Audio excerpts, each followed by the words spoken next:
Donc, pour présenter rapidement DataCore, nous sommes un éditeur de logiciels américain. On existe depuis 1998, donc on a 13 années d'existence dans le monde de la virtualisation du stockage, avec une forte présence en Europe où on a plus de 20 000 licences d'installées. La principale activité de DataCore, ce sera de virtualiser le stockage pour apporter des services à nos clients. Bien, l'intérêt qu'a un client aujourd'hui à utiliser DataCore, premièrement, ce sera pour résoudre les 3 problématiques que rencontre un client quant à son stockage. Aujourd'hui, le challenge d'un administrateur dans la vraie vie quotidien, c'est premièrement provisionner du stockage de façon simple, à l'instar de déployer une VM. Il va pouvoir, en un clic, déployer du disque dur virtuel sans attendre le provisionnement, toutes les démarches de commande et attendre 4 semaines. La deuxième des choses, ça va être garantir la disponibilité et l'accès à sa data, quelle que soit la défaillance qui va se produire au niveau physique. Son stockage, non seulement il sera mirroré, mais il sera accessible de façon automatique et transparente, tout en assurant un retour arrière après rétablissement de la panne. Donc ça, c'est la partie continuité. L'autre étape pourrait être des plans de reprise d'activité entre Paris et Marseille, par exemple. Nous avons des clients de cette nature-là. On va pouvoir garantir qu'un système de reprise d'activité, est en marche, qu'on peut le simuler à tout moment pour le mettre en œuvre, et le jour où on a besoin de ce plan de reprise d'activité, on espère ne pas y avoir recours, qu'on puisse le mettre en œuvre de façon simplifiée, automatisée, dans les deux sens, l'aller et le retour, pour pouvoir implémenter des plans de reprise d'activité.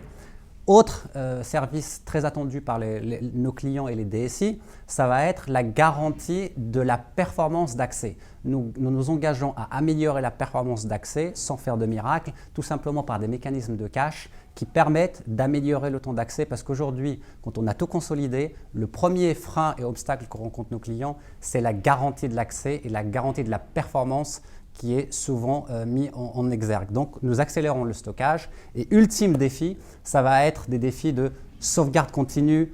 Pour sortir un petit peu des systèmes de sauvegarde traditionnels nocturnes, on va pouvoir assurer à nos clients un retour arrière à la seconde près sur l'état d'un disque dur et pouvoir lui restituer sa donnée une seconde avant la corruption, la suppression ou l'erreur de manipulation.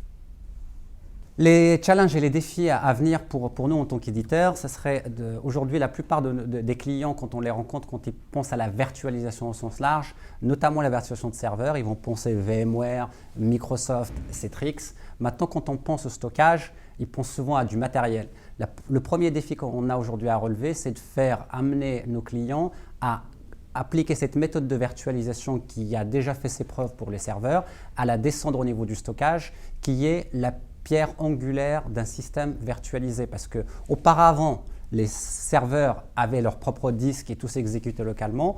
Aujourd'hui, ce qui se passe, c'est qu'on déporte toute la charge d'exécution et la sécurité sur des baies de stockage SAN, et notre défi, ça sera de convaincre de plus en plus de clients pour leur faire prendre conscience que le centre névralgique d'un système de type cloud computing ou data center virtualisé, c'est le stockage, et c'est sur ça qu'on travaille d'un point de vue marché. D'un point de vue fonctionnalité au service, nous faisons avancer le produit pour faire des services additionnels comme la classification automatique de la donnée, des systèmes d'orchestration automatisée avec des intégrations avec Microsoft Opalis, ou des intégrations avec VMware, ou des couches supérieures au niveau application, sachant que l'image que nous avons aujourd'hui et l'idée que nous avons aujourd'hui du stockage, c'est un conteneur banalisé. Il faut qu'il soit facile de gestion, il faut qu'il soit sécurisé et performant. Et depuis 1998, on travaille dessus. On était les pionniers du style provisioning, nous sommes son inventeur. Et aujourd'hui, nous continuons à progresser pour développer plus de services